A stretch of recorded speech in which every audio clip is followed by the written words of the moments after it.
Hello and welcome to the Divine Bible Dreams YouTube channel. Here we offer a tranquil space where you can immerse yourself in the soothing words of the Bible, accompanied by gentle and sleepy music.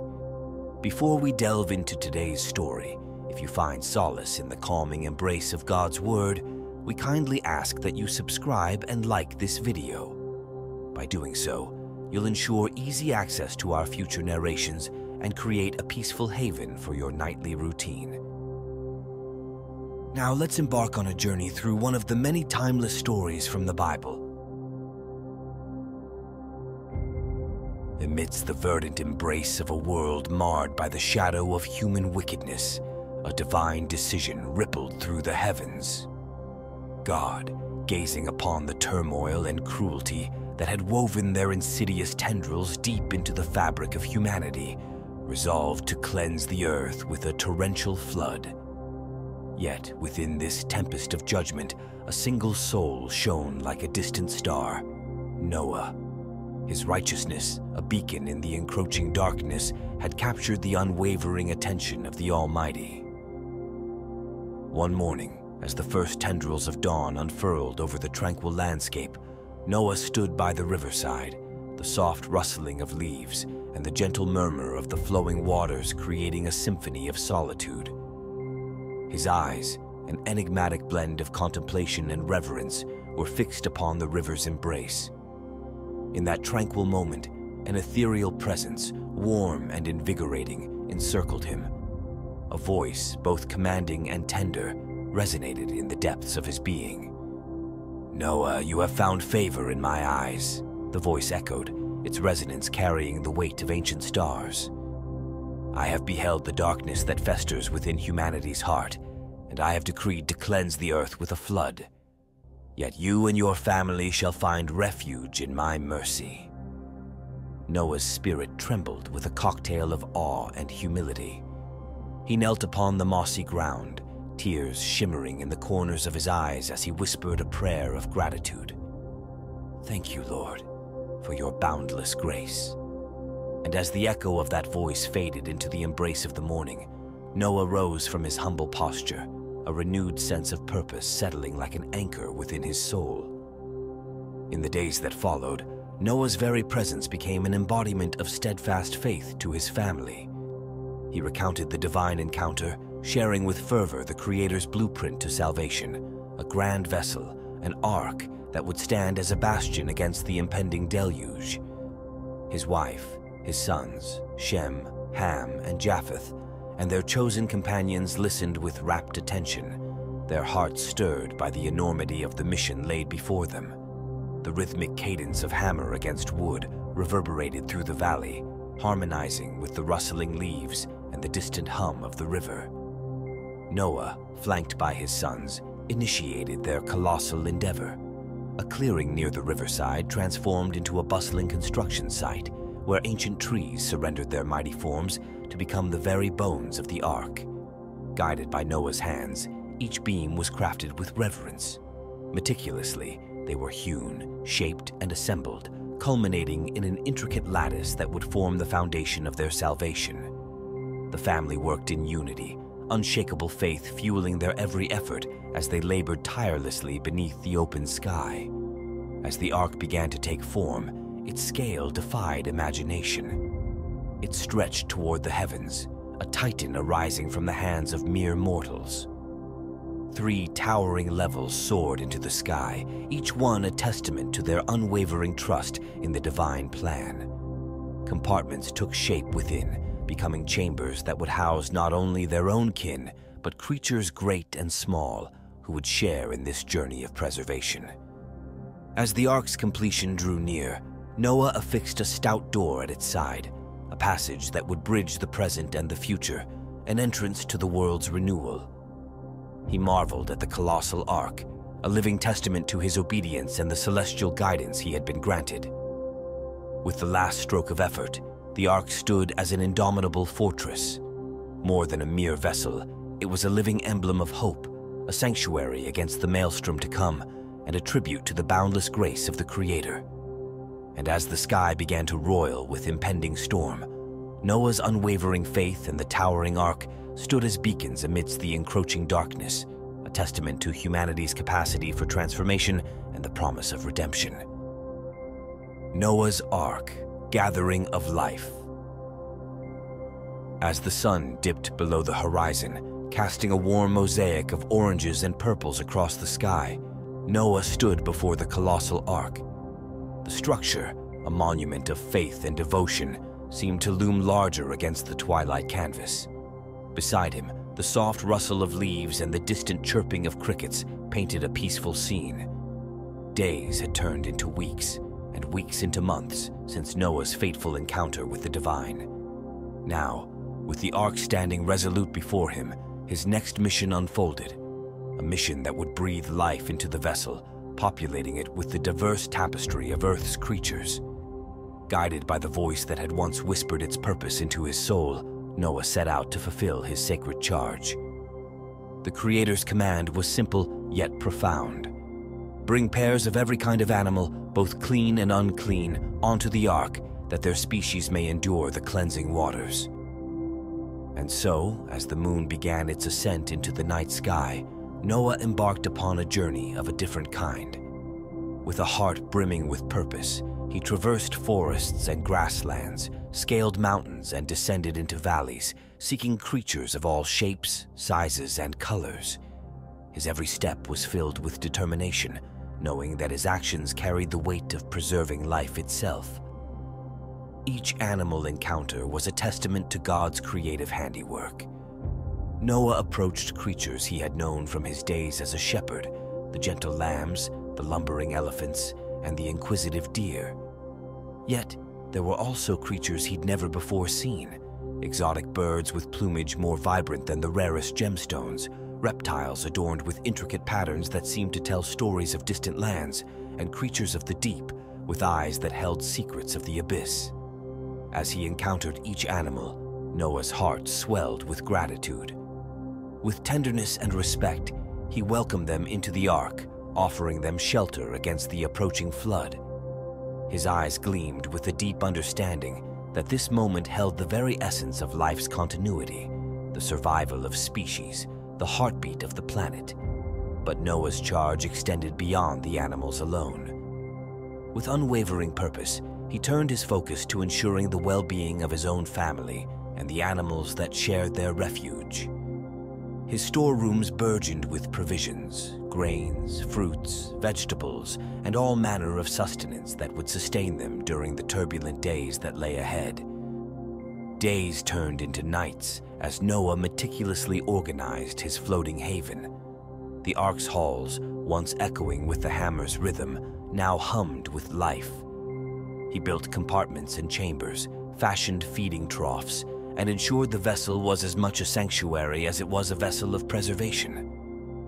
And as the final animals were guided into their designated spaces, Noah witnessed a wondrous spectacle. The creatures entered the ark, not in haste or resistance, but in harmony. It was as if the very heartbeat of nature pulsed through their actions, guided by an innate understanding of the impending change. The ferocious and the gentle, the swift and the slow, all found their place, side by side, in the ark's embrace. The air was charged with anticipation, a symphony of scents and sounds, a testament to the life that had been gathered. And as the ark's doors were sealed shut, Noah's gaze lingered on the vast menagerie he had welcomed. In that moment, amidst the whispers of leaves and the distant calls of the animals, Noah saw not just a vessel of salvation, but a testament to the Creator's boundless love for all living things. Deluge of Destiny. As the sky shifted from serene blue to ominous gray, a sense of urgency hung heavy in the air. The world seemed to hold its breath, awaiting the onset of a transformation that would reverberate through the ages. At the heart of it all stood Noah, his eyes cast upwards, his weathered face a map of contemplation. 7 days. That was the decree that resonated within his mind, whispered by the divine voice that had guided him thus far. A mere week before the world would be irrevocably changed by a torrential deluge, a cleansing flood that would leave nothing untouched. And so, as the clouds gathered and the heavens grew pregnant with water, Noah stood on the threshold of the ark, surrounded by his family, who mirrored a mixture of anticipation and trepidation. In the background, the animals, 2 by 2, entered the massive vessel, an eclectic parade of life, each step a testimony to their instinctual trust in the destiny unfolding. The first drops of rain fell like whispers against the earth, their gentle touch sending ripples through puddles and leaves. As the tempo of the rain's descent quickened, Noah cast a final glance at the world beyond the ark, a world that was about to be submerged beneath the watery veil of change. With an air of solemn determination, he stepped inside, his family following suit, each one bearing a mixture of reverence and awe. The door, once a simple portal, was now the gateway to their refuge. And as the rain began its rhythmic dance against the ark's wooden frame, the family stood together, suspended between 2 worlds, the world they had known and the world that awaited them. Days turned into nights, and nights into endless stretches of darkness, each drop of rain merging into a symphony of chaos. The sky wept ceaselessly, as if mourning the old world as it was enveloped in a watery shroud. And within the ark, surrounded by the rhythmic echoes of raindrops, Noah's family gathered, united by faith, trust, and the certainty that they were part of something larger than themselves. As the days turned to 40 and the nights to their counterparts, the world outside transformed into a sea of shadows. The waters, once mere droplets, had amassed into a formidable force, their currents swallowing the familiar landscapes. The ark, steadfast amidst the tempest, became a solitary vessel adrift upon a boundless expanse of water. Within its walls, Noah's family bore witness to a cataclysmic rebirth, the ebb and flow of time marking the passage of an era's end. The rains finally ceased, but the waters remained, their reflective surface mirroring the skies and obscuring all that once was. It was a world born anew, a testament to both destruction and renewal.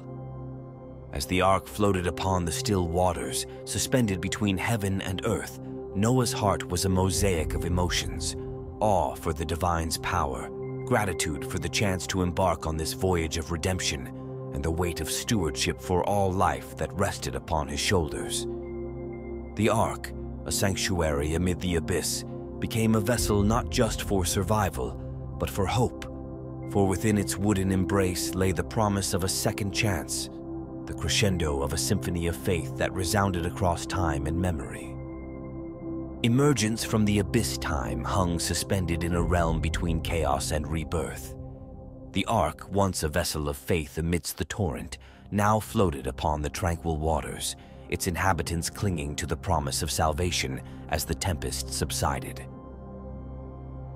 40 days, the rain's unyielding torrent had surrendered to the realm of memory, leaving behind a world altered beyond recognition. Yet, as the ark bobbed upon the waves, another trial awaited. 150 days, a passage of time as profound as the deluge itself, were marked by the steady rise of the waters. The ark, seemingly untouched by the currents that shaped its surroundings, navigated a sea of uncertainty, its inhabitants sharing in the rhythm of anticipation. And then, as the waters touched the zenith of their ascent, a shift in the universe's fabric occurred. It was as if the very cosmos acknowledged the survival of faith, the endurance of hope. For in the heavens above, a memory awakened, the memory of Noah and the covenant of preservation that had been forged. The Creator's remembrance stirred a response, a silent decree that caused the waters to stir in harmony. Slowly, inexorably, the world that had been submerged began to unveil itself. It was a gradual revelation, a testament to the Creator's mastery over time and nature as the waters receded from hill and dale, valley and plateau. Within the ark, Noah and his family bore witness to this slow unearthing of a world anew. Their gazes, fixated on the shifting horizons, mirrored the rhythm of the waves, the tides of gratitude and wonder that surged within their souls. Each day marked a step towards both the past and the future, an intricate dance between what had been and what was yet to come. And then, on a day marked by a sun that bathed the waters in a golden embrace, the Ark's journey found its culmination. The mountains of Ararat, towering sentinels against the canvas of the sky, beckoned with an ethereal allure. As the Ark drew nearer, the heartbeats of its occupants quickened. The moment was upon them, the moment when the vessel of survival would become the harbinger of new life. With a sense of awe and humility, Noah stepped from the Ark's interior onto the threshold of a changed world. The air was crisp, charged with a scent of earth and possibility. Before him, the mountain's embrace spoke of a creation reborn, of second chances etched into the very fabric of the land. The Ark, once a solitary ark upon a sea of uncertainty, now stood nestled within the sheltering arms of Ararat.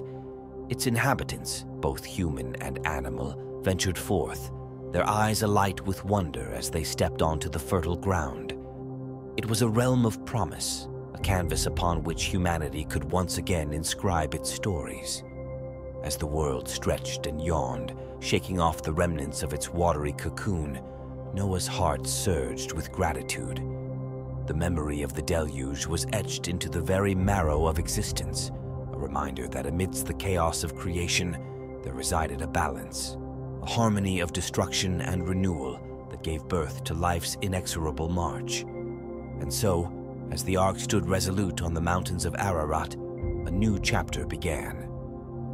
Within its aged walls, humanity's story was renewed, the echoes of faith and survival reverberating across time, an echo that would continue to resonate through the ages, a testament to the unwavering spirit that navigates the waters of existence. Messengers of hope, the world in its infancy of rebirth, bore the imprint of the Creator's design, a blank canvas upon which the tapestry of life was being woven anew. And within this unfolding narrative stood Noah, the steward of both faith and destiny, charged with reading the signs inscribed upon the very fabric of existence. As the Ark rested upon the mountains of Ararat, Noah gazed out upon a land transformed. The waters, once a tempestuous deluge, now danced in harmony with the wind, a serenade of whispers that carried within them the secrets of renewal. Yet, as he surveyed the landscape, he knew that deciphering the future required more than passive observation. It required a communion with the world around him.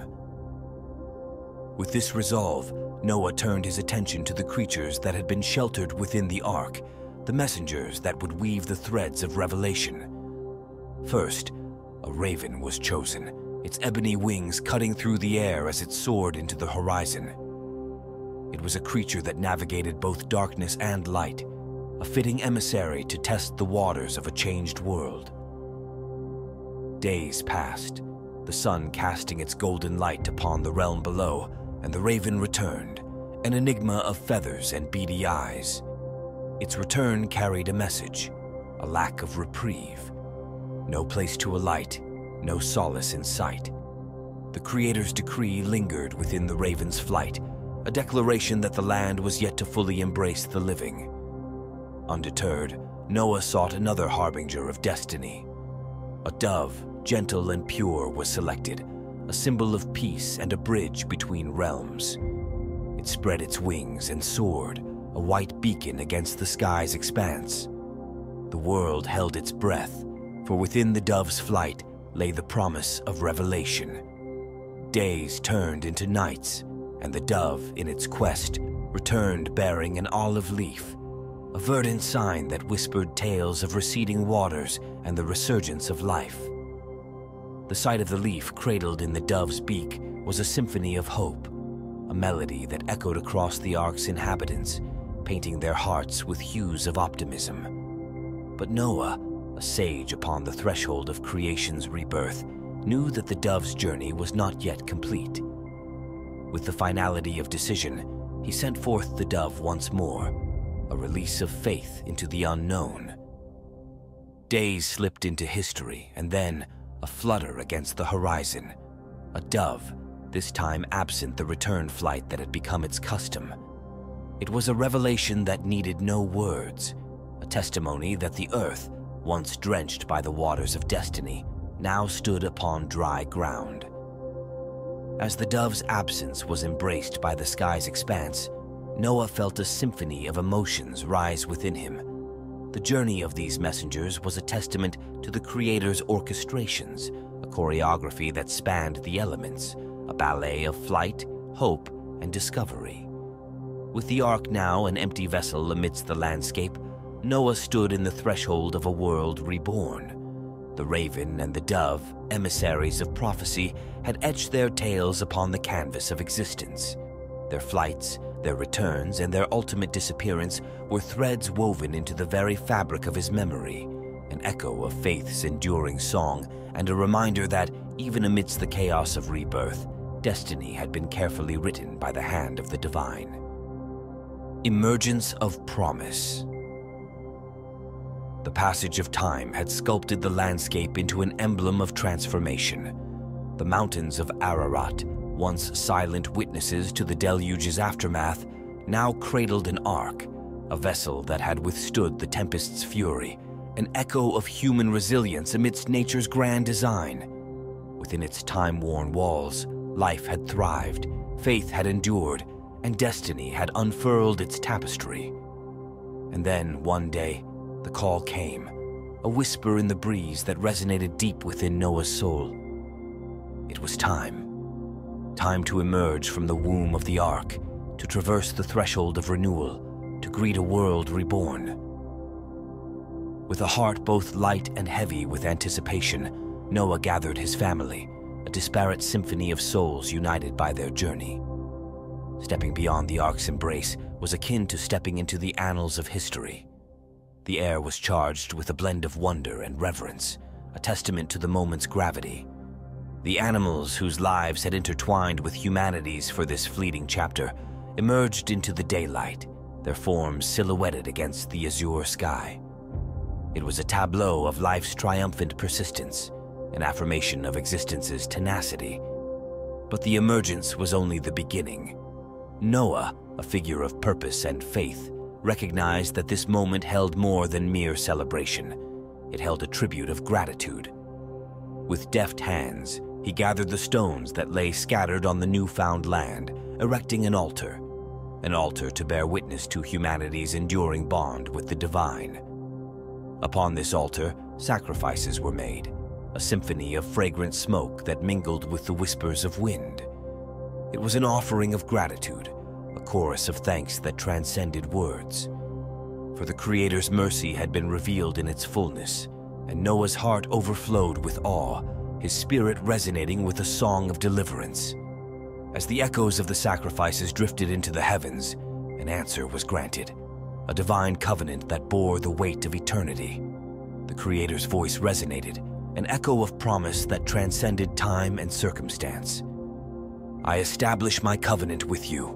Never again will all life be destroyed by the waters of a flood. Never again will there be a flood to destroy the earth. And as the words settled upon the landscape, a celestial painter swept across the sky, leaving a vibrant canvas in its wake, a rainbow, an arc of promise that spanned the heavens.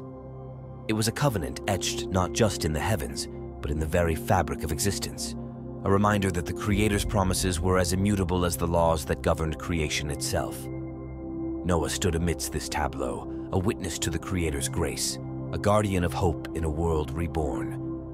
The ark, now a vessel of memory, stood as a monument to faith's triumph.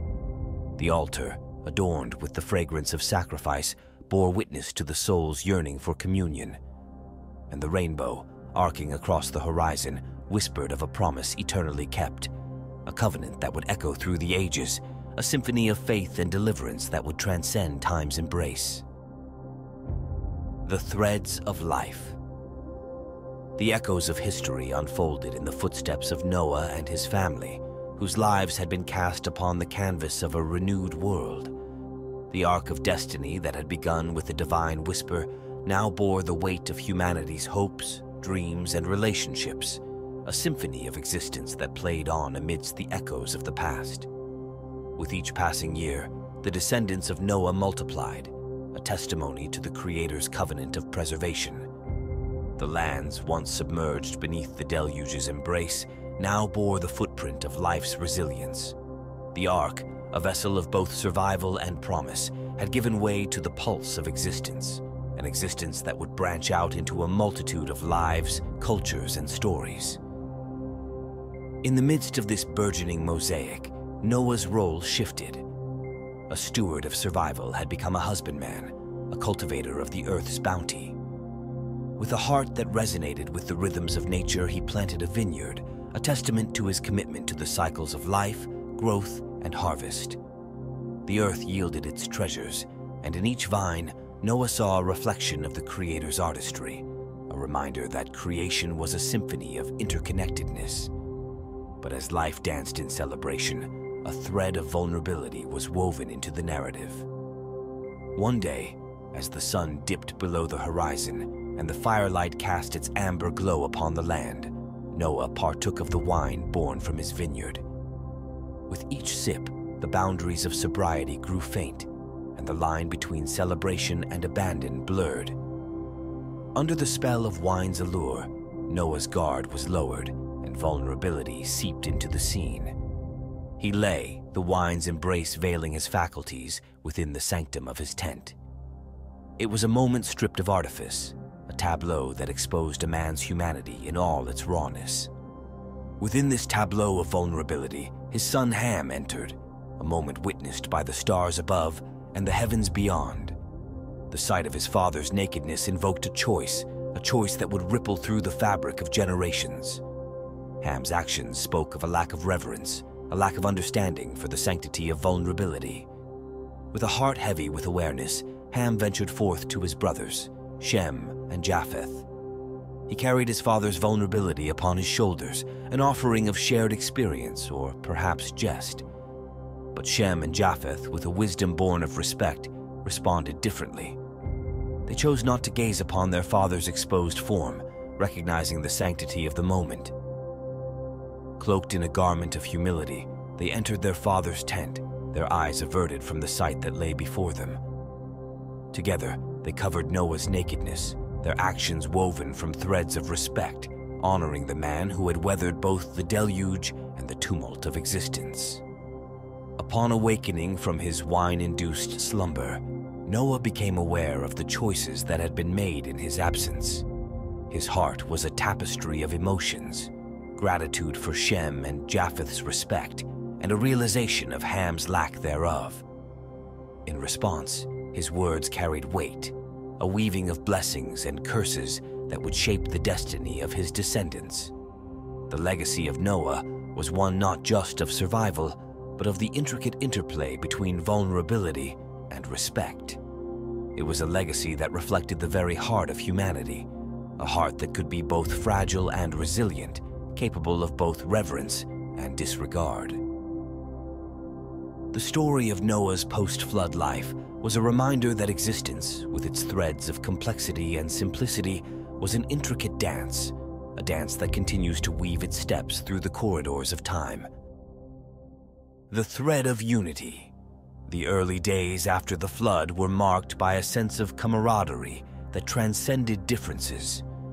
The shared memories of the Ark's voyage, the recollections of the flood's devastation, and the gratitude for their survival united them in ways words alone cannot express. Their common language became a symphony of understanding, a bridge that spanned the gap between one heart and another. In the settlement nestled against rolling hills, the people's voices harmonized like the rustling leaves of the trees. As they worked the land, they sang songs of thanksgiving that echoed through the valley. Strangers became friends, neighbors became family, and the sense of unity was an unbreakable bond. Underneath the open sky, a spirit of collaboration blossomed. If one family needed help with their crops, hands from neighboring households would eagerly assist. When the challenge of building homes arose, the village would gather as a collective force, each hand contributing to the construction. Laughter and stories intertwined, creating an atmosphere where everyone felt seen, heard, and valued. As the sun dipped below the horizon, casting warm hues upon the landscape, Families would gather around communal fires. Elders would share tales of the past, of the flood's tempestuous waters and the Ark's sanctuary.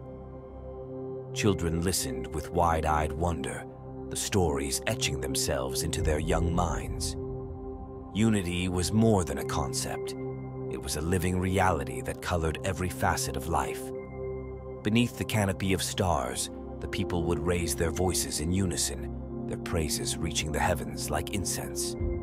And as they drifted into sleep, hearts and minds connected, they could feel the pulse of a shared destiny beating as one. In the embrace of unity, humanity flourished, their lives intertwined like threads of a tapestry.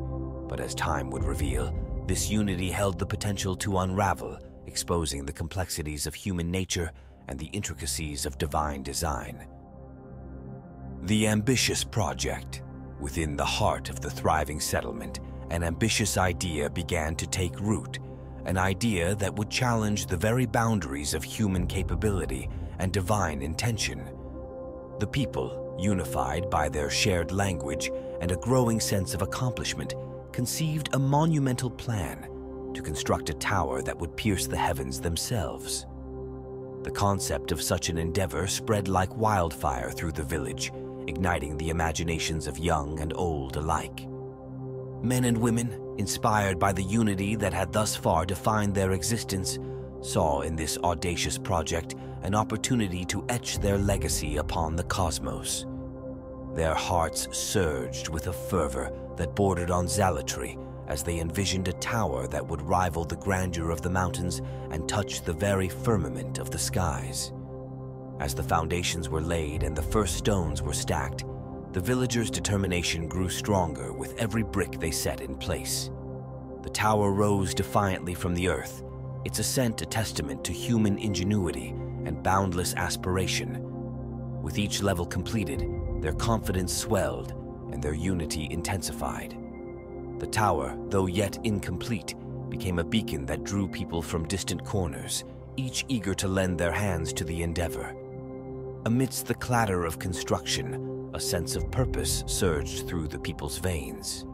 Their intention, while not inherently malevolent, harbored an undercurrent of ambition that transcended the mere act of construction. They sought to build not just a tower of bricks and mortar, but a symbol of their collective might, a monument that would declare their existence to the heavens themselves. In the shade of the tower's towering form, discussions echoed. Voices spoke of their determination to make a name for themselves, a name that would echo through time and space, ensuring their memory endured for generations. They spoke of their fear of being scattered across the vast expanse of the earth, driven by the distant memory of the flood that had forever changed their world. "We must fortify our unity," one man declared, his gaze fixed on the tower's soaring peak. "A tower that reaches the heavens will bind us together, preventing our dispersion." As the tower climbed ever higher, their intentions reached a critical juncture, united ambition tempered by a hint of defiance. They believed they could ascend the tower and be on equal footing with the divine, shaping their destiny without divine intervention. The tower, which had begun as a symbol of unity, began to represent a challenge, an attempt to wield human power in ways that transcended natural limitations. In their fervor to forge a name for themselves, they stood at a crossroads. Their ambition, though born from unity, had the potential to unravel the very fabric that had woven them together.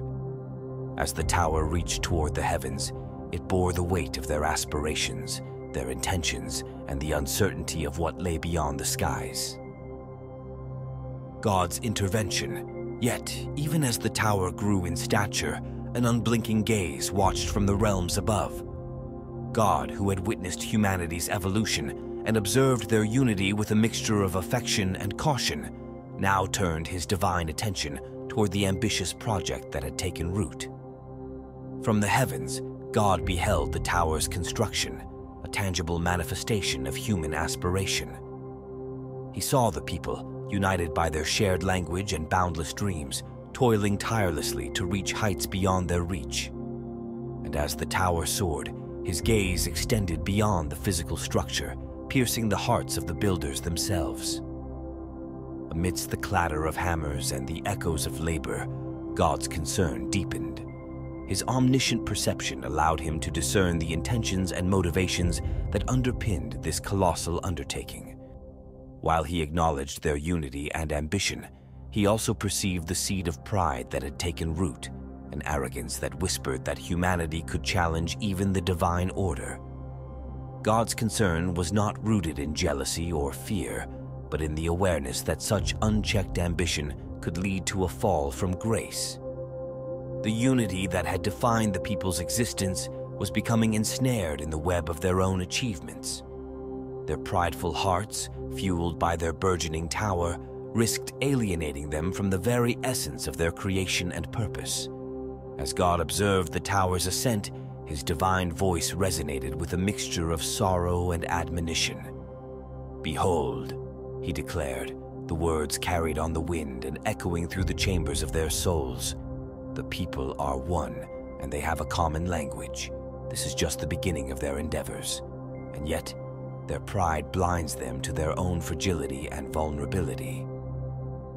In his wisdom, God recognized the danger in allowing their pride to go unchecked. To permit this tower to reach its intended heights would be to endorse an arrogance that could unravel the delicate balance he had carefully crafted. And so, with a heavy heart and a resolve born of love, he made a decision that would challenge the course of human history. The heavens themselves trembled as God's voice resonated once more, carrying a decree that would reverberate through the ages. "Let us go down," he proclaimed, a reminder of his intimate connection with his creation, "and there confuse their language so that they may not understand one another's speech." As the sun set on the tower, casting long shadows over the bustling construction site, an inexplicable phenomenon began to unfold. The words that had once flowed seamlessly between the people now became a cacophony of unintelligible sounds. Communication, which had been the bedrock of their unity, was shattered, replaced by confusion and chaos. The builders who had worked together in harmony now found themselves unable to cooperate. Their tower, once a symbol of their collective ambition, stood unfinished and abandoned, a testament to the limits of human pride. In their new linguistic isolation, they scattered across the land, their unity fractured by the very force that had driven them to reach the heavens. God's intervention, though stern, was not an act of wrath. It was an act of love, a reminder that humility and reverence were integral to the human experience. The tower, once a symbol of unchecked ambition, now stood as a silent testament to the consequences of allowing pride to overshadow the divine grace that had breathed life into their very beings. Confusion of languages. As the sun dipped below the horizon, casting a golden hue over the sprawling construction site, an ethereal hush seemed to settle upon the people. Unbeknownst to them, the intricate fabric of their unity was about to unravel in a most unexpected manner. For God, who had watched their ambitions with a mix of understanding and concern, had decided to intervene in the course of their endeavor. In the midst of their toil, a peculiar sensation gripped the workers. Words which had flowed freely as threads in a seamless weave of understanding now became disjointed and unfamiliar. The familiar cadence of their shared language was replaced by a symphony of foreign sounds, each utterance echoing the confusion that had befallen them. The air, once alive with the harmonious rhythm of cooperation, now resounded with a dissonant chorus of incomprehensible voices. The workers, who had once communicated with ease, found themselves unable to understand one another. A word spoken by one was met with blank stares by another, and the once coordinated efforts of construction devolved into a chaotic dance of misunderstanding. Imagine the scene. The tower, which had risen with each brick laid and each beam hoisted, now stood as a monument to the paradox of human ambition and limitation. Workers gestured and pointed, their frustration palpable as they attempted to convey their intentions to one another. But the connection that had once bound them had been severed, replaced by a stark awareness of their newfound linguistic isolation, as tools clattered to the ground and the symphony of labor transformed into a cacophony of confusion. A sense of helplessness settled upon the builders. The unity that had been their strength had crumbled, replaced by the bewildering realization that they were now strangers to one another. The very tower that had been intended to bridge the heavens seemed to stand as a testament to their own folly, a symbol of the limits of human pride and ambition. The chaos that unfolded was not one of destruction, but of revelation. It laid bare the fragility of their achievements and the imperfections that lay beneath the surface of their unity. In their pursuit of greatness, they had neglected to recognize the importance of humility and mutual understanding. The confusion of languages was not just a divine intervention, but a mirror held up to their hearts, reflecting the consequences of their unchecked aspirations. And so, as the sun set on the incomplete tower and the voices of the workers melded into a discordant chorus, the legacy of their endeavor was forever imprinted upon the land. The scattered bricks, the abandoned scaffolding, and the shattered dreams spoke of a profound lesson, the lesson that humility and cooperation are the true foundations upon which humanity can build, and that unchecked pride can lead to confusion and chaos, even amidst the loftiest of ambitions. The scattering. As the dust settled over the unfinished tower, a palpable tension hung in the air, a testament to the shattered aspirations that had once driven the people's ambitious project. In the wake of the linguistic turmoil that had befallen them, a new reality began to emerge, one defined by fragmentation and dispersion. The workers, once united in their grand endeavor, now found themselves isolated in groups, their inability to communicate with one another serving as a tangible barrier. Amidst the chaos of linguistic confusion, bonds that had once bound them together now unraveled like frayed threads. The very act of building that had brought them closer was now replaced by the disheartening realization that they were strangers to those who stood beside them. Imagine the scenes that unfolded. The workers, separated by their newfound linguistic divisions, gravitated toward those who could understand them. Families, friends, and acquaintances who had once shared a common language now clung to one another for solace amidst the bewildering disarray. The air was filled with a symphony of unfamiliar sounds as these fragmented groups attempted to communicate with those who still understood them. As the chaos settled into a semblance of order within these clusters, a new reality took shape.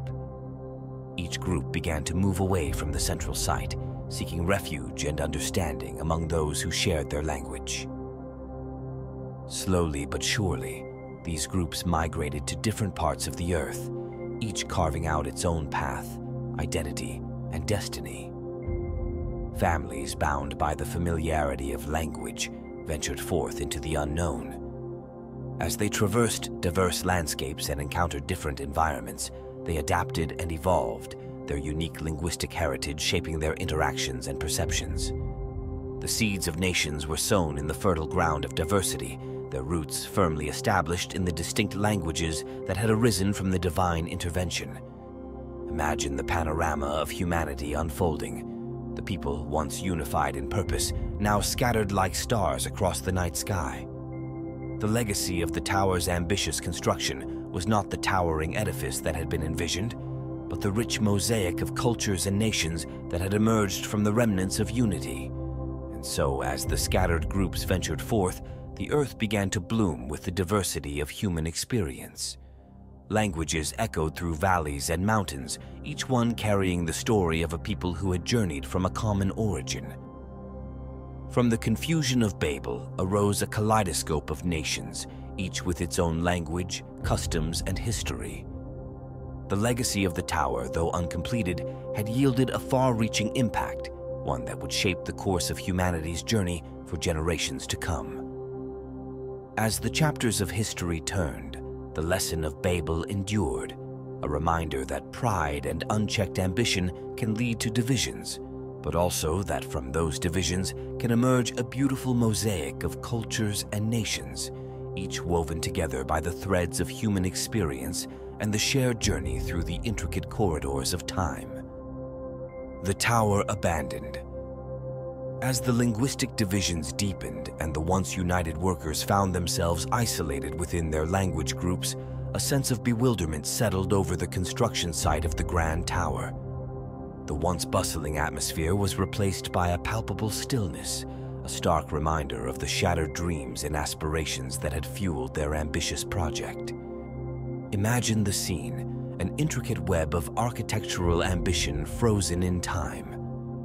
The tower, once a symbol of collective human determination, now stood abandoned, its incomplete tiers reaching towards the heavens, forever halted by the intervention of divine confusion. The clatter of construction had given way to an eerie silence, punctuated only by the whispers of the wind that seemed to carry the echoes of unfulfilled ambitions. The irony was palpable.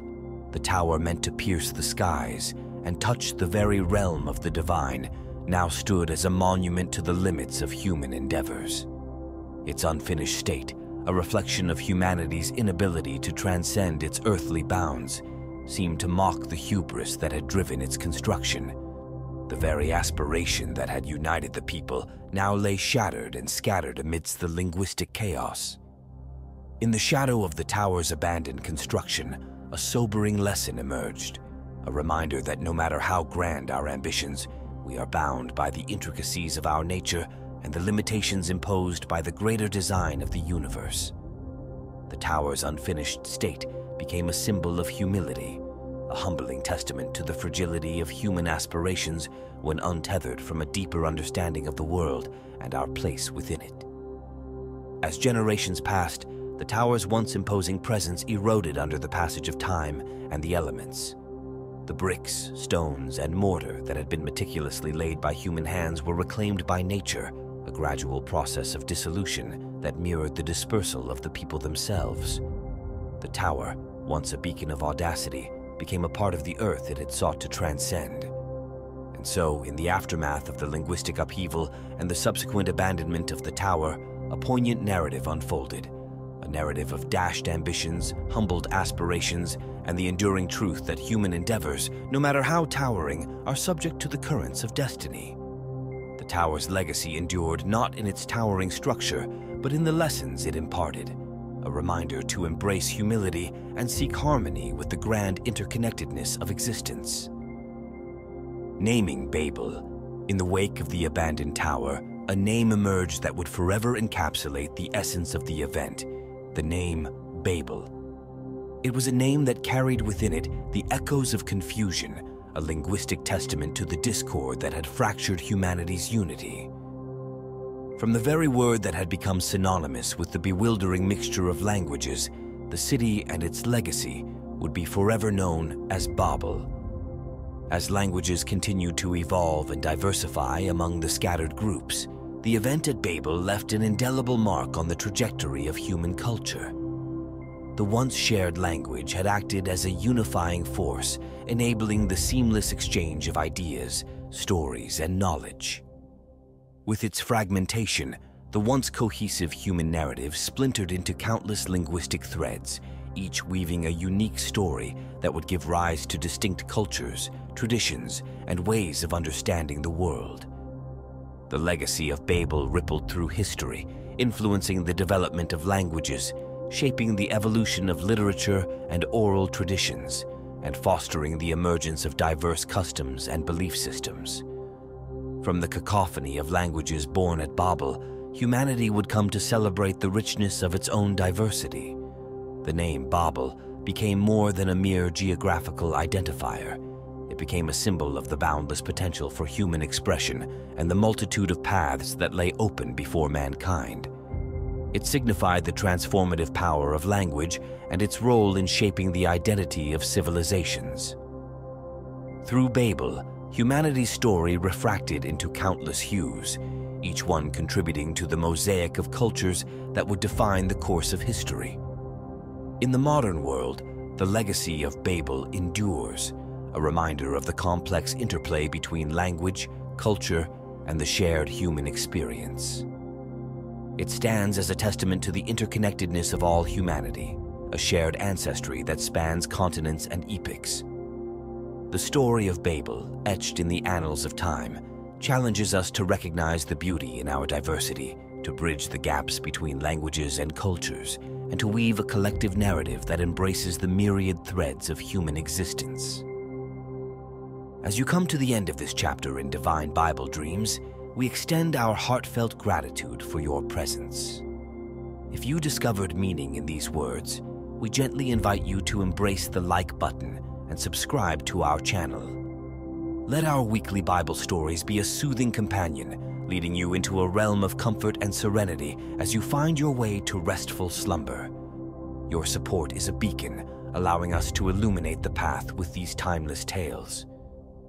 Until we meet again, may these divine narratives cradle your dreams and infuse your heart with tranquility.